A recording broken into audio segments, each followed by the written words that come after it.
Today we are going to talk about anatomy of retina. सबसे पहले अपने को पता होना चाहिए कि अपना रेटिना जो है वो कहाँ पर होता है।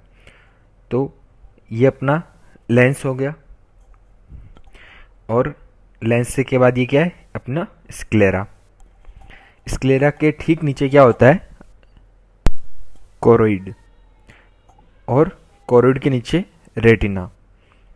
अब अपने को देखना है कि जो लाइट है वो लेंस से होकर रेटिना पर गिरेगा, तो लेंस की तरफ जो रेटिना का पोर्शन होगा वो उसका इनसाइड पोर्शन होगा। So this is inside portion of retina, and the part facing towards the choroid is outer part of retina. Now look again, this is our sclera. Sclera के ठीक नीचे क्या था, कोरोइड। अब जो कोरोइड जो होती है उसकी आउटर मोस्ट मेम्ब्रेन जो होगी उसके नीचे क्या होगा, रेटिना। तो कोरोइड के ठीक नीचे क्या होता है, अपना रेटिना। तो ये हो गया अपना रेटिना। अब कोरोइड की जो आउटर मोस्ट लेयर जो है, जो कि रेटिना के कांटेक्ट में होती है, तो उस मेम्ब्रेन का नाम याद रखना है, ब्रुश मेम्ब्रेन, बहुत इंपॉर्टेंट है। ओके।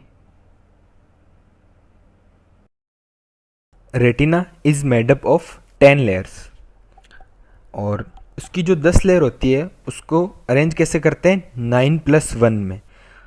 तो रेटिना की 10 लेयर्स, दो part, retinal pigmented epithelium. One is our retinal pigmented epithelium which is present outside, and another portion is neurosensory retina. जो बाकी की जो 9 लेयर है वो मिलकर बनाती है न्यूरोसेंसरी रेटिना, और ये जो होता है इनसाइड प्रेजेंट होती है। तो कोरोइड की तरफ कौन सी होती है, आरपीई, बहुत इंपॉर्टेंट है ये आरपीई, रेटिनल पिगमेंटेड एपिथेलियम। अब पिगमेंटेड है, इसका मतलब क्या है, इसमें कोई ना कोई पिगमेंट होगा, और वो पिगमेंट कौन सा होता है, अपना मिलेनिन होता है। और मिलेनिन पिगमेंट, और मिलेनिन का काम सबको पता है, जितनी भी लाइट होता है उसका अब्जॉर्प्शन करना। उसका भी यहाँ पे क्या इंपॉर्टेंस है देखते हैं।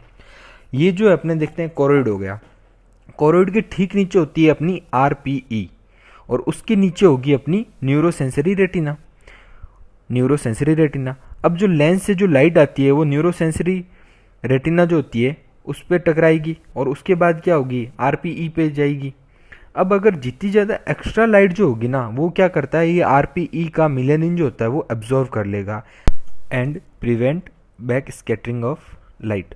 तो melanin will absorb extra amount of light and it will prevent back scattering of light. तो it is an very important function of retinal pigmented epithelium. अब देखो, जो रेटिनल पिगमेंटेड एपिथेलियम है और बाकी की जो 9 लेयर है न्यूरोसेंसरी रेटिना, इन दोनों के बीच में क्या होता है, स्पेस होगा। ऑब्वियस सी बात है, क्योंकि बाकी की 9 साथ में और ये अकेली है, तो इन दोनों के बीच में जो स्पेस होता है उसे कहते हैं सब रेटिनल स्पेस, सब रेटिनल स्पेस।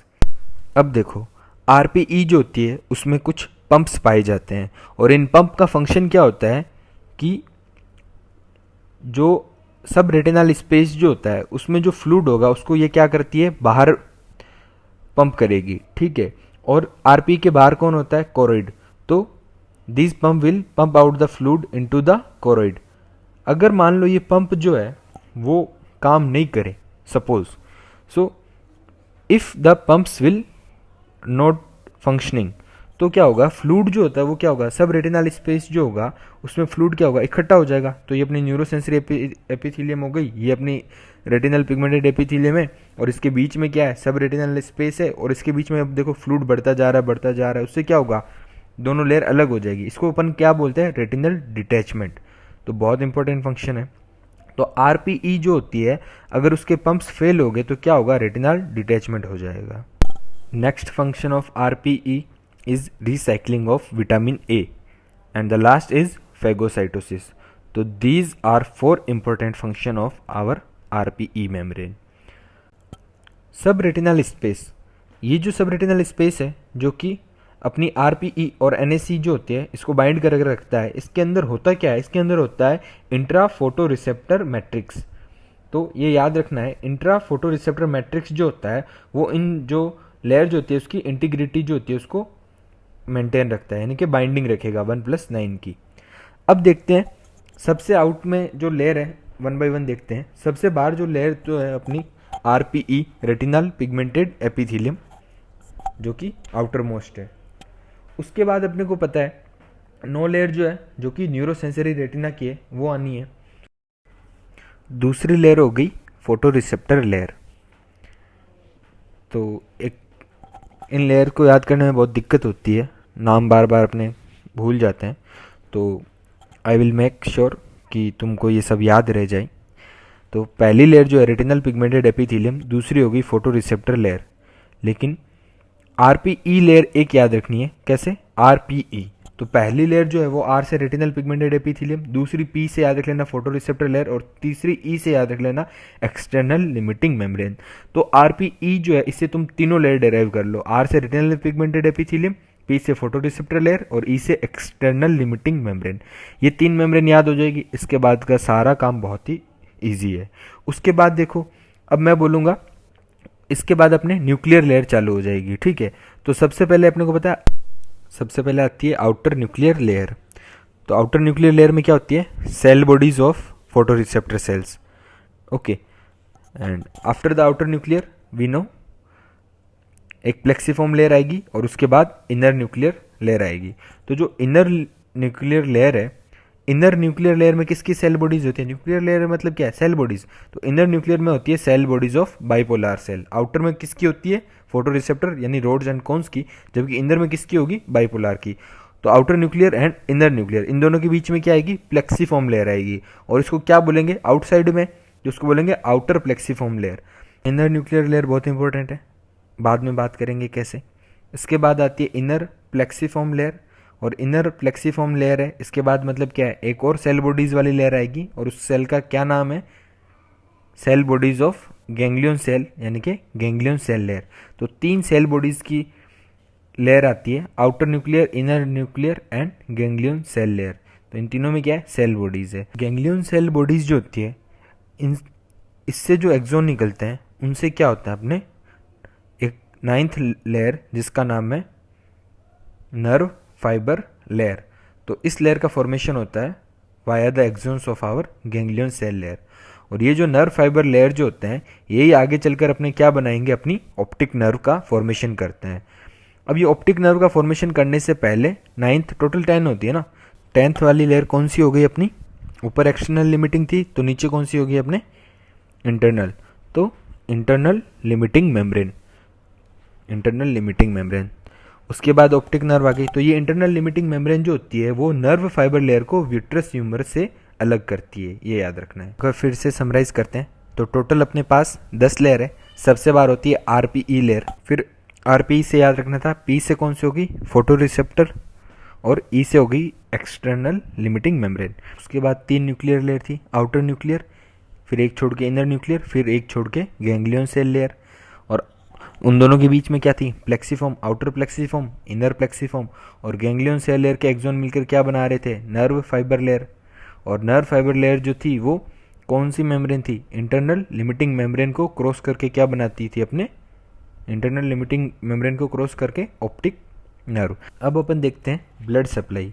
तो याद रखना, जो नीचे की जो 6 लेयर है, इनर 6 लेयर, ठीक है, और आउटर 4 लेयर, ये दोनों अलग अलग इनकी सप्लाई है। कैसे?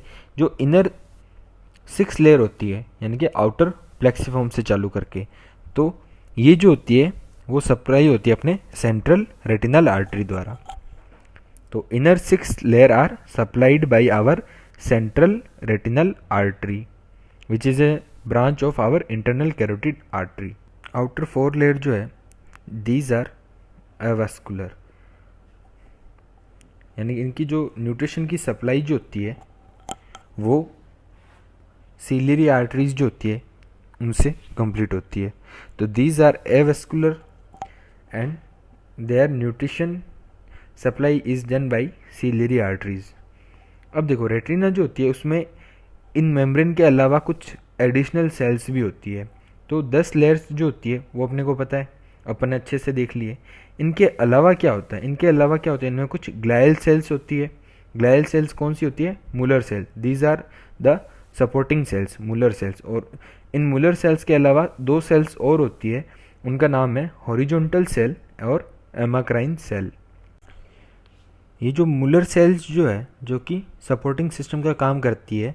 अब जो इंटरनल और एक्सटर्नल मेम्ब्रेन जो होती है वो इस मुलर सेल जो होती है इसी से बनती है। मुलर सेल जो होती है इसके फुट प्रोसेस जो होते हैं उससे क्या बनती है, एक्सटर्नल लिमिटिंग मेम्ब्रेन और इंटरनल लिमिटिंग मेम्ब्रेन, याद रहेगा, थर्ड वन और द 10th वन।